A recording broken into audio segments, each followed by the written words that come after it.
आज राखी पौर्णिमेच्या या पावन पर्वावर आमच्या लाडक्या बहिणींनी आणि आमच्या लाडक्या भावांनी रक्षाबंधनाचा आणि यामध्ये शरद पवार गटातनं अनेक राष्ट्रवादी काँग्रेसच्या आमच्या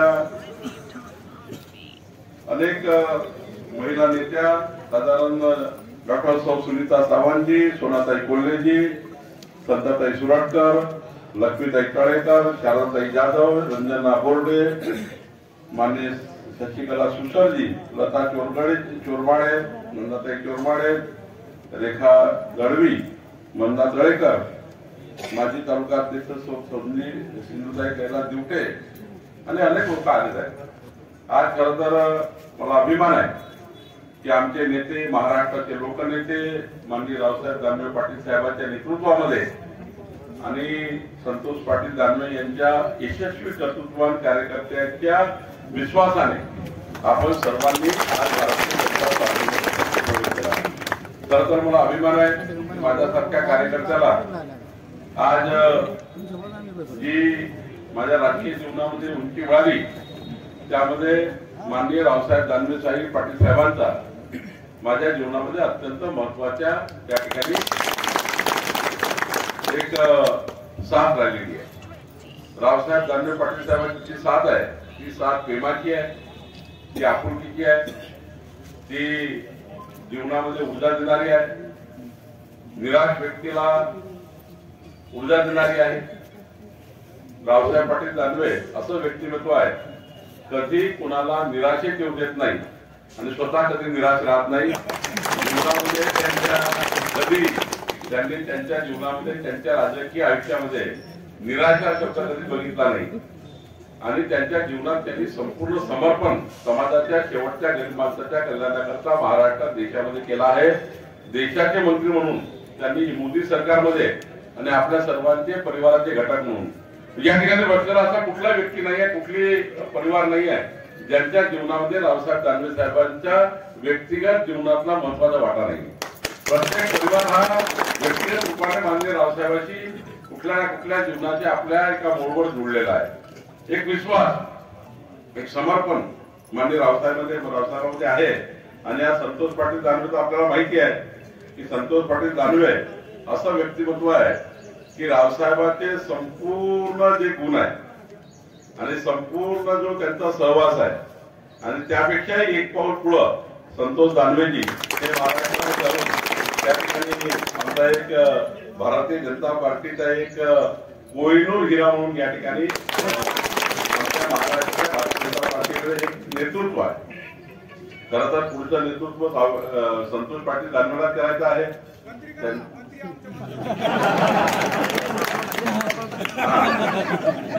तुमचा निरोप मी देवेंद्र फडणवीसांना देतो.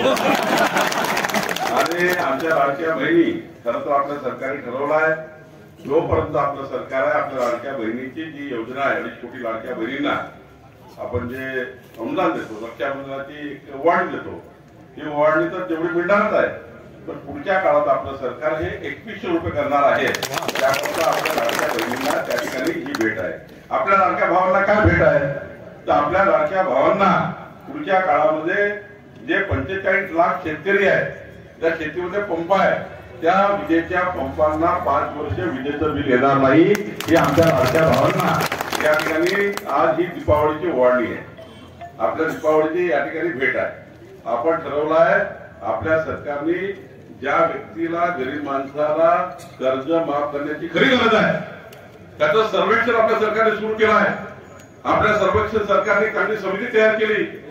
फार्म हाऊस बांधला कर्ज घेतलं, घर बांधलं कर्ज घेतलं, त्याला कर्जमाफ होणार नाही.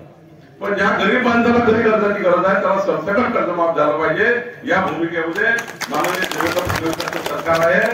आणि आता तर काल मी 5.5 तास माननीय संतोष बाबू आणि मी आम्ही बैठक घेतली कलेक्टरकडे, गायरान जमिनीचा निर्णय करून दिला. आता जेवढ्या गायरान जमिनी आहे ज्याच्यावर सरकारी जागेवर अतिक्रमण आहे, गायरांवर अतिक्रमण आहे, ते अतिक्रमण जागा सर्व जागा कलेक्टर ग्रामपंचायतला देऊन ग्रामपंचायत नमुना 8 मध्ये भारतीय जनता पार्टीचा ग्रामपंचायत नमुना 8 मध्ये नोंद घेईल. गायरांच्या बाकी जागा सरकारी जागा आहे त्या ठिकाणी 2011 जागा पूर्ण देणार आहोत. आणि सर्वात महत्वाचं आम्ही माननीय आमदार साहेबांच्या अध्यक्षतेखाली पांढरण रस्ते बांधकाम करण्याकरता आमदारांच्या अध्यक्षतेखाली समिती करणार आहोत. आणि ही समिती पुढच्या 5 वर्षामध्ये या मतदारसंघातले महाराष्ट्रातले संपूर्ण पांढरण रस्ते मोजमाप करणे, 12 फुटाचा कमीत कमी मॅक्झिमम एक जे आपला नकाशा दाखवला आहे सिंगल डॉटेड डबल डॉटेड 12 फूट जो मामलेदार कोर्टाचे दोन्ही बाजूला झाडं लावून, कारण झाडाने बाउंड्री फिक्स करणार आहोत. आता दगडाने बाउंड्री फिक्स नाही करणार. दगड तोडून टाकतात लोक, झाड तोडलं तर पोलीस केस होते. आणि म्हणून झाडाने बाउंड्री फिक्स करायची आणि आमदारांच्या अध्यक्षतेखाली समिती तयार करून या महाराष्ट्रातले सर्व पांढरण रस्ते शेतकऱ्याला शेतात जायचा रस्ता पक्का झाला पाहिजे. ही महाराष्ट्र सरकारची भूमिका आहे. शेतकऱ्याच्या शेतात रस्ता पक्का आणला पाहिजे. शेतकऱ्याच्या शेतात 12 तास वीज असली पाहिजे, दिवसाने 12 तास वीज असली पाहिजे. आणि शेतकऱ्याच्या शेतामध्ये पाणी असलं पाहिजे. शेतकऱ्याचा पोरगा कुणालाही नोकरी मागत जाणार नाही. आणि म्हणून रावसाहेब दानवेंनी जे या ठिकाणी दानवेजींनी जे भूमिका आमच्यासारख्या कार्यकर्त्याला आज दिली आहे, मी राज्याचा महसूल मंत्री म्हणून सांगतो, देवेंद्र फडणवीस सरकार, आमचं सरकार, आपलं सरकार पारदर्शीपणे, गतिमानपणे आणि लोकाभिमुख काम केल्याशिवाय राहणार नाही. जे मेहनत तुम्ही रावसाहेब दानवे पाटील साहेबांना, शेवटी थोड्या मताला आपण कमजोर पडलो, थोड्या मताने केलं, पण काही काळजी करायची गरज नाही. रावसाहेब आज परवा जे खासदार होते, परवा जे मंत्री होते, त्यापेक्षाही केंद्रात आणि राज्यात पॉवरफुल आहे. आजही रावसाहेब काही दिल्लीत मोदीजीकडे गेले, बावनकुळेकडे गेले, फडणवीसजीकडे गेले, तर ना मोदीजी त्यांना वापस पाठवत, ना बावनकुळे वापस कधी पाठवू शकत, ना देवेंद्रजी त्यांना कधी परत करू शकत. त्यामुळे ज्या भूमिकेचे पहिले होते त्याच्यापेक्षा डबल पॉवरफुल ते आता आले.